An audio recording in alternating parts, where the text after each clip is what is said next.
Hey everybody, welcome back to Great Northwest Weaponry. This is Thomas, and today we're taking a look at the Sauer & Son 38H. This is not my gun. This is one that belongs to my friend Dylan. And as you saw there, we're having a couple of minor issues with this gun. It is not wanting to load the last few shots. They are kind of stovepiping a little bit, and it's not an ideal situation. You saw me drop the mag, clear it, fire a shot, drop the mag again. Got a unspent bullet on the ground at my feet right now, so probably be fetching that up. Hopefully later in the video we don't have a repeat of the issue, but it's a neat little piece. This is one of the three more common German-made 32s of the Second World War, and this one is from that time period. So let's go ahead and go into the gun room and talk some Sauer 38H history. We'd already mentioned that this is one of the three more common 32 automatic pistols produced during the Nazi German era. This is probably the least common of the three, at least the most unknown of in popular circles. Though they are, generally speaking, very well made. This is a what would be considered to be a second variation of the pistol. There are three primary variations, and like everything else made in Nazi Germany, the quality declines over time. This one still features most of the early features, which would be basically the safety and this strange cocking slash decocking lever. This was the first pistol to feature such a mechanism, and the reason was because this has a shrouded internal hammer. The hammer is actually inside the slide behind the barrel. It is not very easily accessible, so we won't be seeing it at any point in this video, but that is where the H in the name comes from, actually. Sauer & Son 38H. The H means Hahn, or hammer. It is a reference to the internal hammer. Again, this is the more uncommon of the three, or as we'd already said, at least the less commonly known of, the other two being the Mauser HSC, which we have not had a chance to take a look at yet, and the Walther PP, of which we have the Polizei pistol. This one is mine, and then again, this one is Dylan's. Hopefully at some point one of us can get our hands on a Mauser HSC, and the HSC is the reason I keep saying that I'm not 100% certain if this is the least common of the three, because I have not done a ton of research on the HSC, not presently owning or having access to one. But the more common of the three and more widely known by far and away is the Polizei pistol.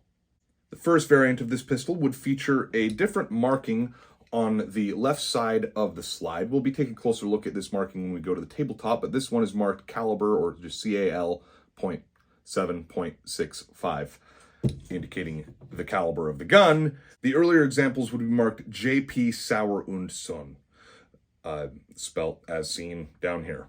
It's all very German spellings and words, of which I've only got a loose grasp on.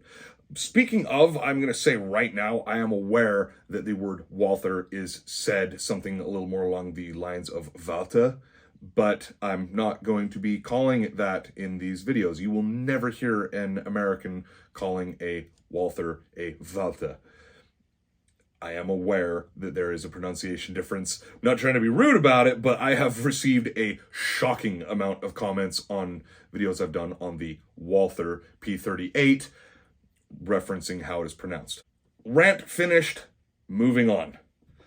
These are, as I said, especially the early ones, very well made. Most of them are still very well functional from everything that I've been able to find online. There's plenty of people still use these. Typically, the only thing that's really going to wear out is going to be the grips.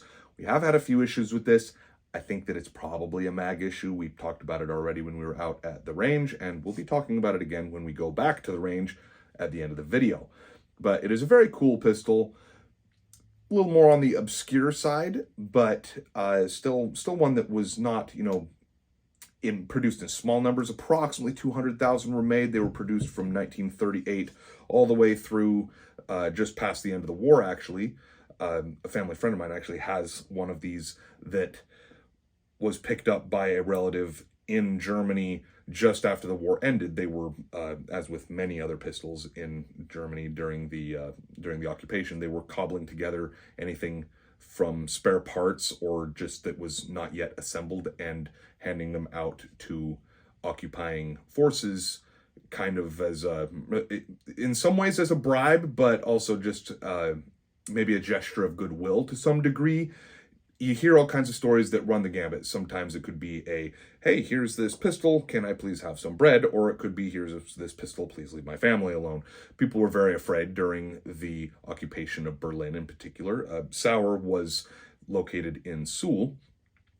And this is the kind of the starting of the company that would eventually become Sig Sauer.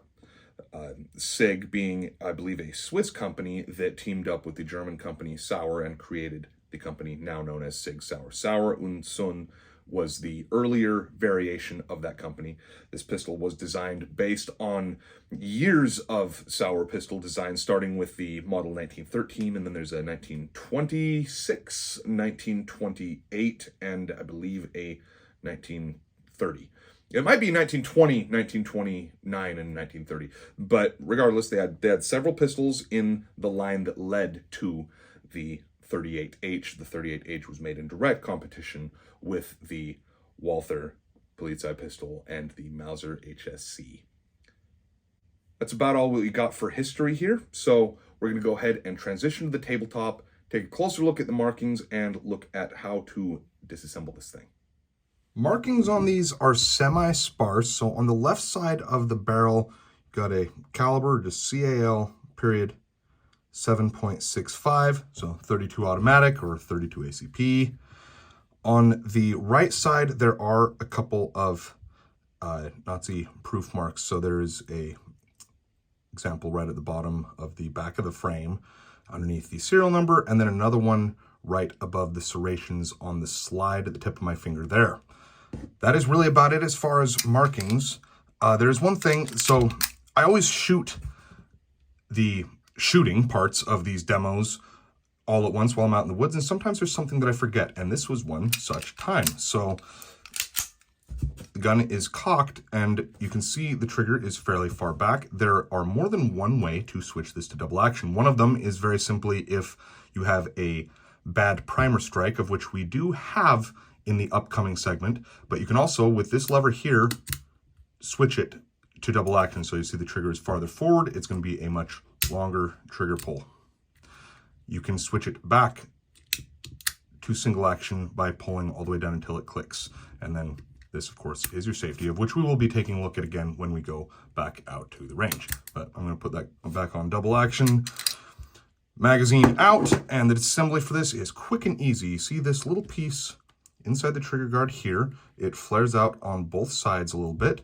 You're just going to pull that down, and then much like a Walther PP, you are going to pull straight back, elevate the back outward a bit, just kind of lever it out like you saw me do there, and then it comes free. I want to be careful not to torque the spring too much. You can see this one is a bit bent, but put it back together, just slide on until you feel it fall into place, which can be a little annoying. There we go. It's kind of a thing that you just have to do it, and then it feels correct. But yeah, pop that back into place, and we're done, ready to go. Let's go ahead and take this back out to the range and put another mag through it. Loading this gun is a piece of cake. Got a 8-round 32 ACP mag. You're just going to stick it straight in the bottom. This is dropped with a button on the side of the frame there, right by the trigger guard. Rack it, and it does have a safety feature, and I'm going to actually test that. Okay, no firing, and you can see there is a round in the chamber indicator on the back there. Now, when you turn off the safety, it should be back to double action, or to single action rather, but this does have a double action function. So if you have a bad primer, it'll reset to double action. So I've got 8 rounds loaded. As we saw at the beginning of the video, this has a tendency to have issues with pretty much everything after the 6th shot. Could be a mag problem, might do to get a couple of new mags or replacement mags and see if they function any better than the one currently in the gun. But anyway, 8 shots, and let's see how it does.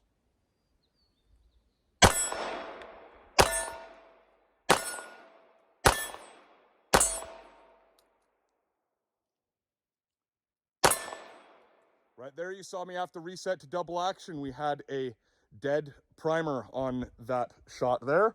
It is still functioning though, so let's fire the last two. Oh, and there we go, stovepiped on the last shot. Go ahead and just stick that one back in.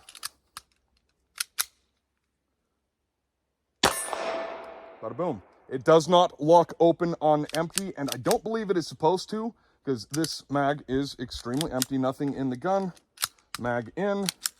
No locking open. But again, you can see the round in the chamber indicator. Anyway, fascinating little pistol. Glad we have access to it for a video.